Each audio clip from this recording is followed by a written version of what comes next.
Hello everybody and welcome back to Killer Gaming. My name is VSDA and this is this week's Killer News segment of my show. I do these every single week to talk about the week's current news gone by, as well as Chelsea simulations, as well of my my two series, and also I have next month's gaming releases, so check that out as well. Anyway, so first up we're going to be talking about Batman Arkham Knight on the PC has been relaunched. Now it did come out and had a lot of bugs and glitches and stuff like that, and but so they actually, Warner Brothers had it pulled from Steam, or Steam pulled it. It was that bad, one way or the other. Anyway, it relaunched about 1 or 2 days ago now, or possibly 3 days ago, and there's still bugs and glitches in the game. This is a PC port. Obviously, it takes longer to come out on PC if they haven't specially built it for PC, as it's not a PC exclusive. That seems to be the case with all these console games that go on PC eventually.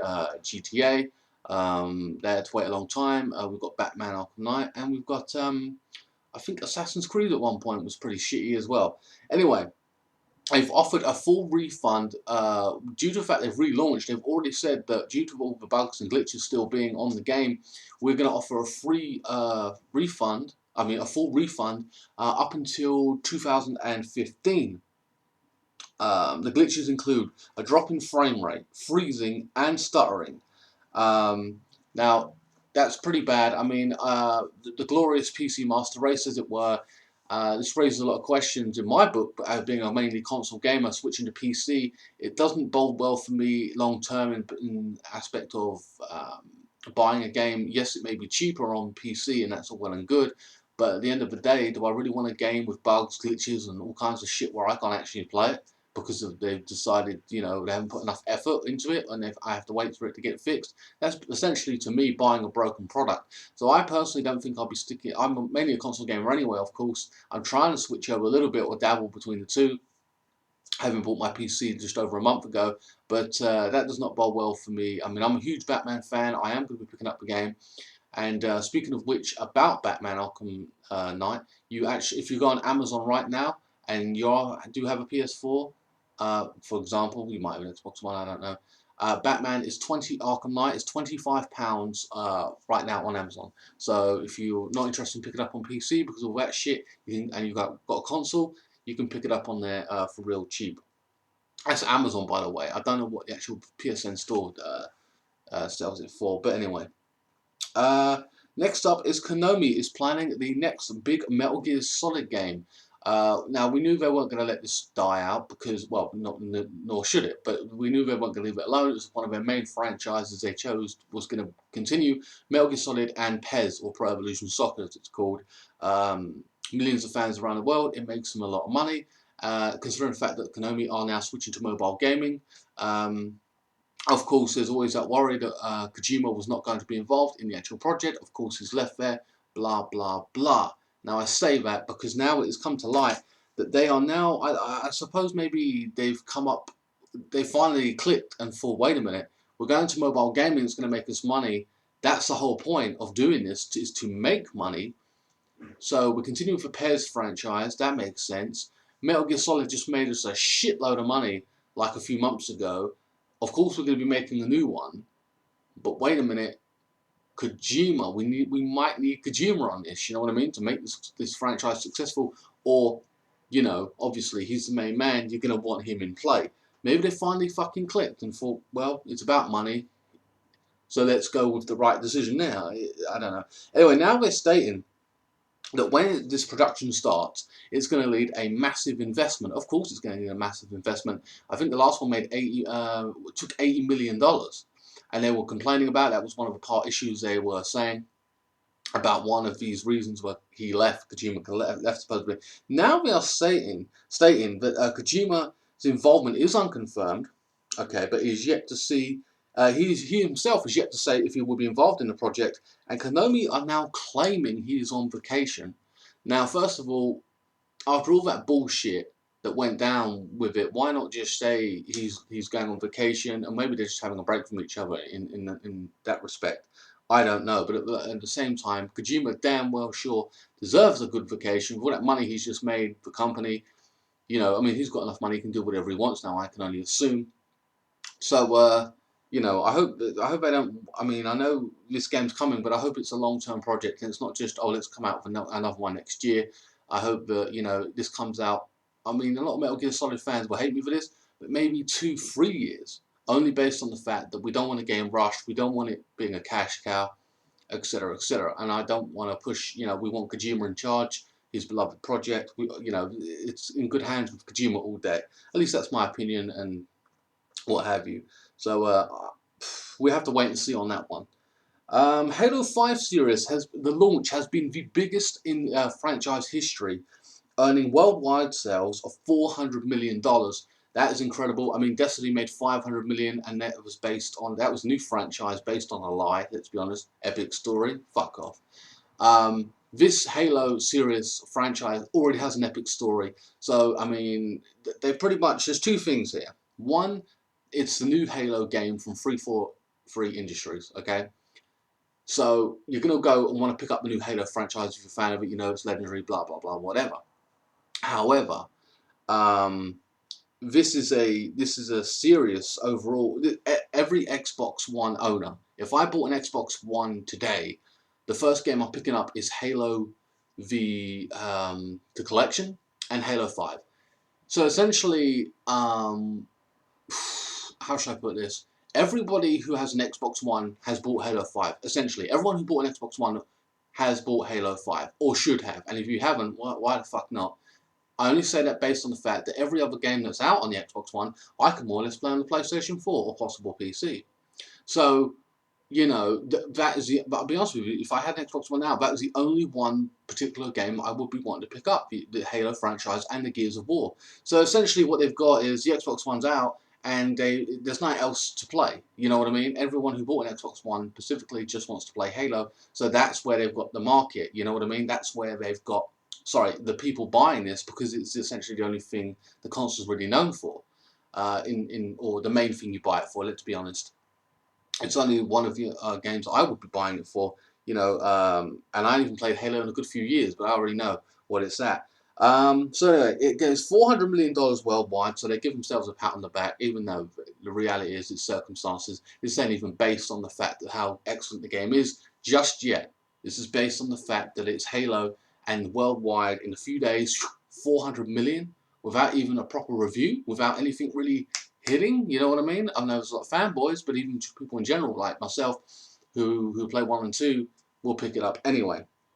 Anyway, so yeah, in total, and this is incredible as well, the Halo franchise has made over $5 billion overall, from Halo's 1 to Halo 5. Overall, $5 billion for a gaming franchise. That's pretty fucking incredible. That's like, you know, everyone in the world nearly giving you $1.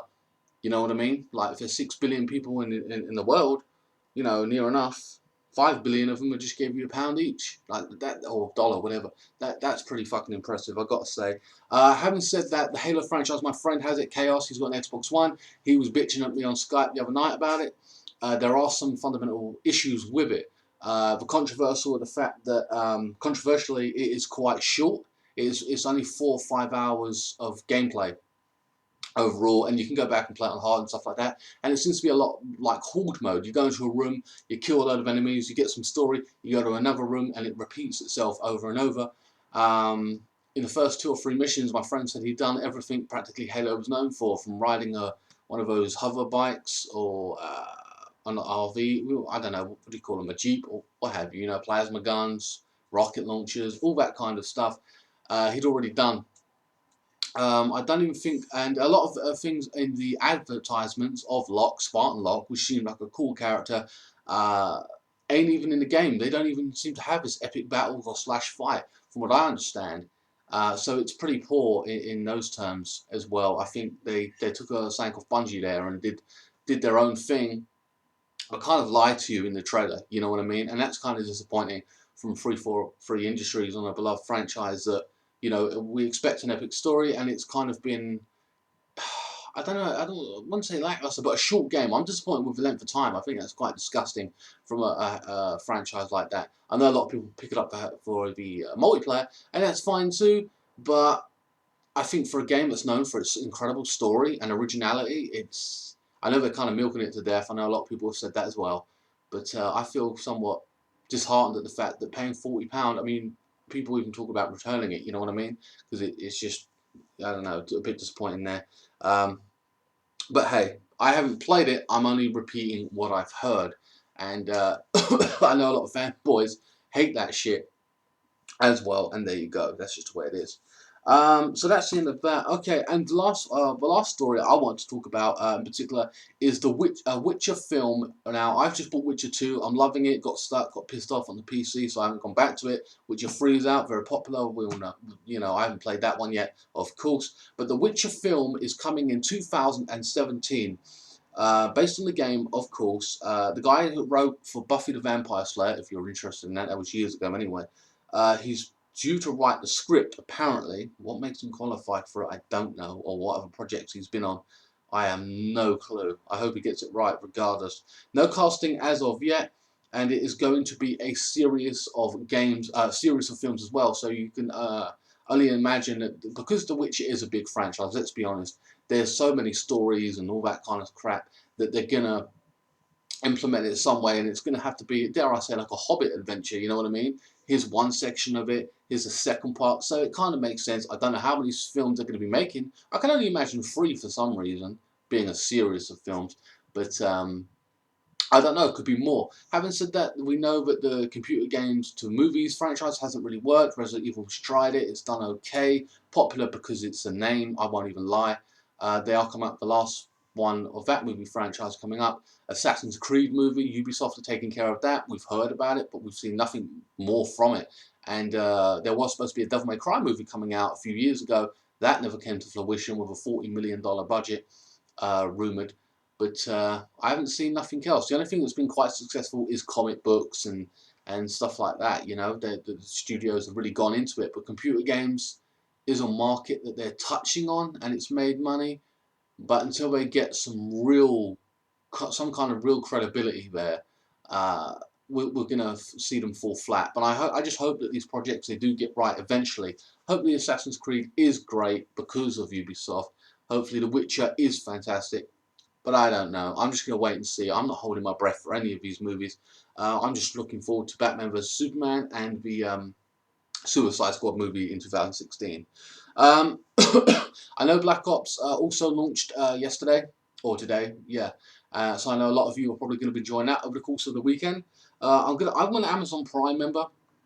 I got it because I joined a 30-day thing and I didn't check it, and they basically took money out of my bank account, £80, and I've got the full fucking movies and shit, and I'm like, what the fuck? I've got Netflix already. Why would I need Amazon Prime? Anyway, but I have been enjoying Amazon Prime. Primarily because some movies on Netflix that they have got, like, I don't know, Iron Man or what have you, Iron Man 3 or whatever. I'm like, I haven't seen the first two. Why am I going to watch Iron Man 3? I go and watch Iron Man 1 or 2 and they haven't got them. I go on Amazon Prime, they've got them, but for some reason they want you to pay because it's not a Prime membership thing or what have you. I don't fucking know what they're doing with that. But I've seen quite a good few movies, but they ain't got a lot of anime on Amazon Prime, I will say that. They have got Batman, the animated series. Of course, being a Batman fan, I'm loving it. I've watched over 30 episodes of Batman, from Series 1, and then you've got 2, 3, and then you've got other standalone movies of Batman on the animated series as well. So if you're an Amazon Prime member, I'm going to recommend Batman for you this week. Maybe check that out if you're interested. But if you're interested in dramas, and I'm not a big fan of dramas, I recently got in with it with Gotham on Netflix, original programming, what have you. Hand of God is one I'm going to strongly recommend to you as well, about a guy who finds God after his son is basically gets shot in the head or shoots himself in the head, tries to kill himself, and he's in a coma. I'm not going to go into too much detail. I might do a summary of that or a review of Hand of God. I've got 2 episodes to go, 10 episodes, starring Ron Perlman, which is, if you don't know him, he's Hellboy, the guy that played Hellboy, or the big guy in Alien Resurrection, you know, the arsehole basically. But yeah. Anyway, guys, follow me on Twitter at KillerGaming01. I'll leave a link in the description below as well, so you don't have to manually search. I'll make it very easy for you, and Facebook. Please like, share, comment, and subscribe to this channel. And join me every week for simulations, which I'm going to upload after this video, and weekly news, as well as vlogs and stuff. So check out that stuff as well, and including my latest vlog on will a PS4 become like a PC. I've gone into in-depth in that as well. Thanks for watching. Have a great weekend, and see you next time.